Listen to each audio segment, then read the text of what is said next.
Assalamualaikum warahmatullahi wabarakatuh. Halo semuanya, perkenalkan nama saya Muhammad Bagus dari kelas 12/4 absen 26.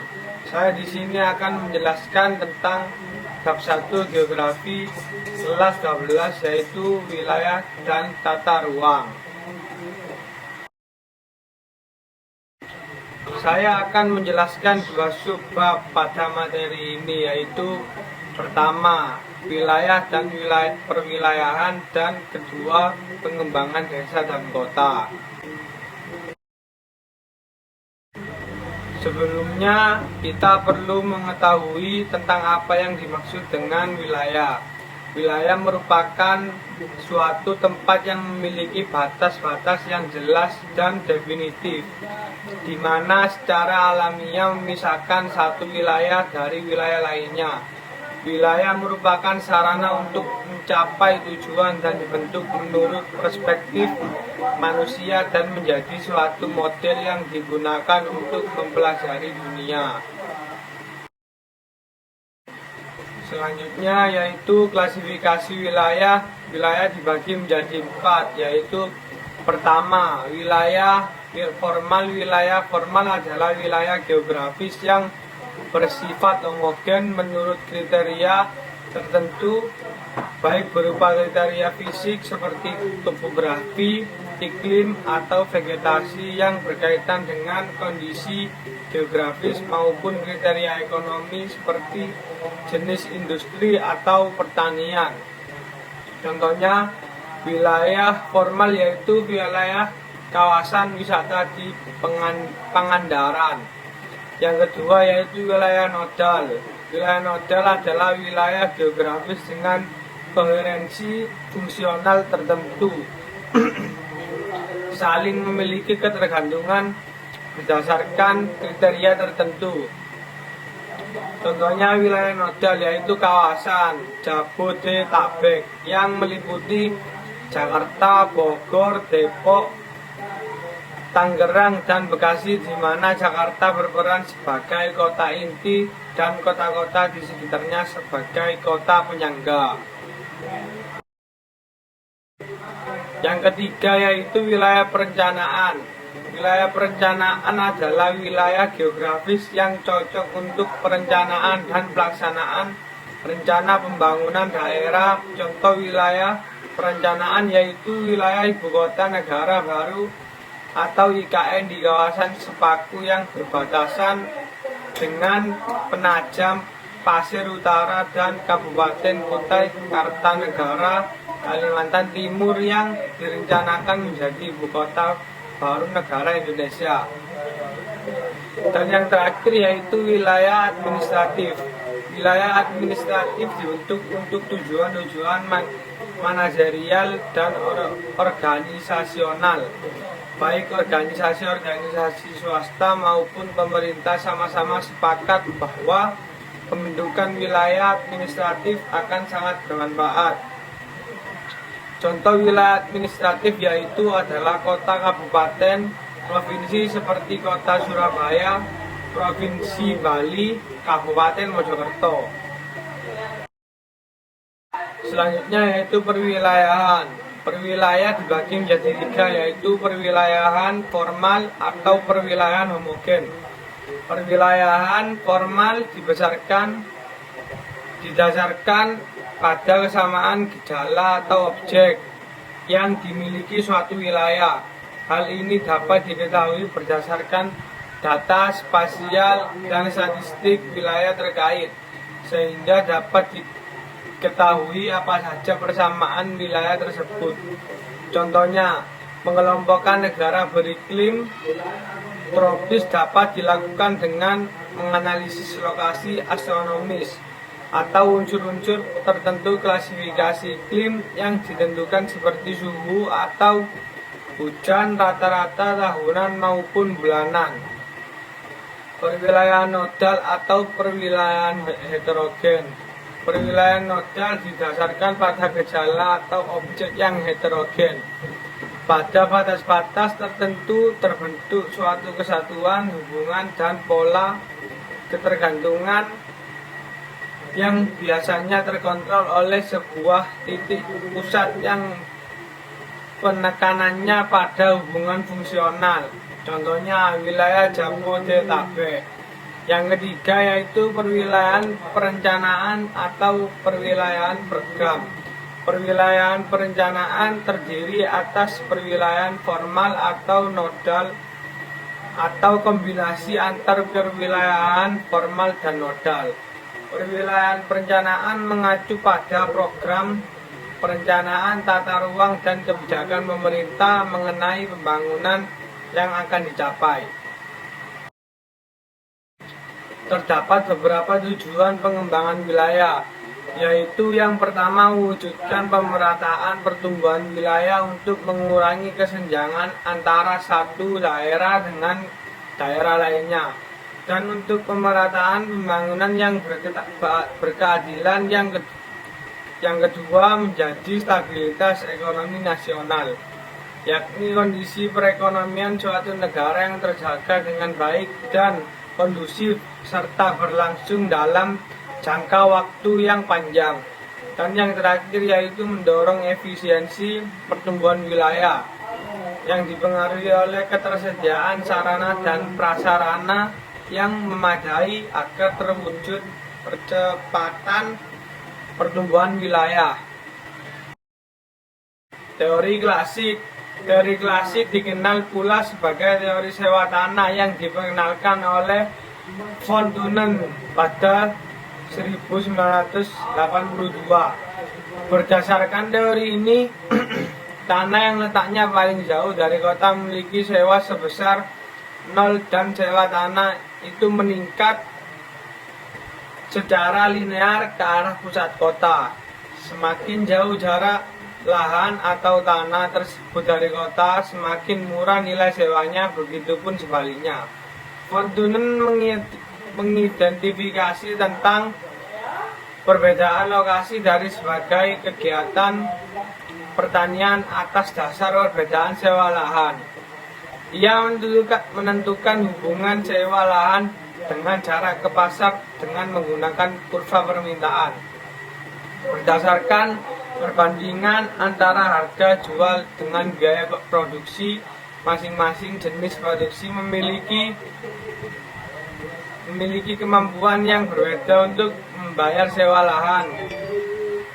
Makin tinggi kemampuannya untuk membayar sewa lahan, makin besar kemungkinan kegiatan itu berlokasi dekat ke pusat pasar. Teori lokasi optimum. Teori ini berlandaskan pemilihan lokasi industri yang didasarkan atas prinsip minimalisasi biaya. Teori ini menyatakan bahwa setiap lokasi industri tergantung pada total biaya transportasi dan tenaga kerja, di mana perjumlahan keduanya harus minimal mungkin karena lokasi yang total biaya transportasi dan tenaga kerjanya minimum identik dengan tingkat keuntungannya maksimum. Dapat dilihat pada gambar di samping pada skema A. Jika berat bahan baku dan produk akhir tidak mengalami perubahan signifikan, maka lokasi industri dapat diletakkan di tengah antara lokasi pasar dan lokasi bahan baku. Pada skema B, jika bahan baku memiliki berat lebih besar dari hasil industri, maka untuk meminimalkan biaya transport, lokasi industri dapat diletakkan dekat lokasi bahan baku. Pada skema C, jika hasil industri memiliki berat lebih besar dari bahan baku, maka lokasi industri dapat diletakkan dekat lokasi pasar. Teori lokasi sentral. Teori lokasi sentral diperkenalkan oleh ahli geografi Jerman yakni Walter Christaller. Teori tempat sentral menjelaskan hubungan kota sebagai pusat pertumbuhan dengan wilayah lain di sekitarnya. Teori ini mengemukakan prinsip hierarki. Misalnya ibu kota provinsi dapat menarik beberapa kota, ibu kota kabupaten menarik beberapa kecamatan, dan seterusnya. Hierarki tempat sentral meliputi hierarki K sama dengan 3 yang dikenal sebagai pasar optimum, K sama dengan 4 yang dikenal sebagai lalu lintas optimum, dan K sama dengan 7 yaitu administrasi optimum. Hierarki lokasi sentral dibagi menjadi 3, yaitu pertama, tempat sentral berhierarki 3 titik. Sentral dalam hierarki 3 tingkat merupakan pusat layanan berupa pasar yang selalu menawarkan barang di daerah tersebut atau dikenal sebagai situasi pasar yang optimal. Kedua, tempat sentral berhierarki 4. Teori tempat sentral hierarki 4 sama dengan teori tempat sentral hierarki 3, namun pengaruh kutub pengembangan relatif lebih besar, yaitu sekitar 50% dari daerah sekitarnya. Ketiga, tempat sentral berhierarki 7. Dari pusat berhierarki 7 memiliki efek yang jauh lebih besar pada daerah sekitarnya, karena selain mendukung kegiatan ekonomi, lokasi ini juga merupakan wilayah administratif pemerintahan. Selanjutnya kita akan membahas materi bab kedua tentang pengembangan desa dan kota. Desa dan kota merupakan dua wilayah dengan kondisi yang berbeda. Tidak mudah menetapkan batas yang tepat untuk desa dan kota. Banyak aspek yang digunakan untuk membatasi dua wilayah tersebut. Dalam pengembangan terdapat perbedaan yang signifikan tentang tata cara pengembangan kedua wilayah tersebut. Kita perlu mengetahui apa yang dimaksud dengan desa dan kota. Desa berasal dari bahasa Sanskerta, desi yang berarti tempat lahir atau kampung halaman. Menurut Bintarto, desa adalah hasil perpaduan antara kegiatan sekelompok orang dengan lingkungannya. Adapun desa menurut Bintarto, secara geografis kota dapat diartikan sebagai suatu sistem jaringan kehidupan manusia yang ditandai dengan kepadatan penduduk yang tinggi, lapisan sosial ekonomi yang heterogen, dan karakteristik materialistis. Terdapat 4 teori klasifikasi desa. Berdasarkan kegiatannya, desa dibagi menjadi 3, yaitu desa agraris, yaitu desa yang mayoritasnya penduduk bermata pencarian sebagai petani atau pemilik dan pengelola kebun. Contohnya, Desa Sidamuli, Kecamatan Pamarican, Kabupaten Ciamis. Yang kedua, Desa Industri, yaitu desa yang sumber pendapatan utamanya berasal dari bidang industri. Misalnya, desa yang menghasilkan barang lokal berkualitas, dan juga desa yang bisa membangkitkan usaha dan menjadikannya sebagai sumber pendapatan utama. Contohnya, Desa Mending Kabupaten Bantul yang terkenal sebagai sentra kerajinan kulit di Yogyakarta. Yang ketiga yaitu desa yang mata pencariannya sebagai nelayan di laut dan pengelola tambak, seperti Desa Baju Mola, Sulawesi Tenggara, dan Kampung Nelayan Pulau Seliu di Bangka Belitung. Yang kedua yaitu berdasarkan perkembangannya dibagi menjadi 3, yaitu pertama, desa swadaya, yaitu desa yang memiliki potensi khusus dan dikelola dengan baik sehingga dapat menopang perekonomian masyarakat yang tinggal di sana. Kedua, desa swakarya, yaitu desa yang dalam masa peralihan dari desa swadaya menjadi desa swasembada. Ketiga, desa swasembada, yaitu desa yang masyarakatnya telah mampu memanfaatkan dan mengembangkan sumber daya alam dan potensinya sejalan dengan kegiatan pembangunan daerah. Yang ketiga, berdasarkan tingkat kemajuannya, terdapat 2 indeks yang digunakan sebagai acuan untuk mengklasifikasikan desa berdasarkan tingkat kemajuannya, yaitu indeks pembangunan desa dan indeks desa membangun pada teori ini desa dibagi menjadi 4, yaitu pertama, desa mandiri dengan IPD lebih dari 0,6 atau IDM lebih dari 80. Yang kedua, desa berkembang dengan IPD kurang lebih 0,4 sampai kurang dari 0,6 atau IDM kurang lebih 60 sampai kurang dari 80. Ketiga, desa tertinggal dengan IPD kurang lebih 0,2 sampai kurang dari 0,4 atau IDM kurang lebih 40 sampai kurang dari 60. Dan keempat,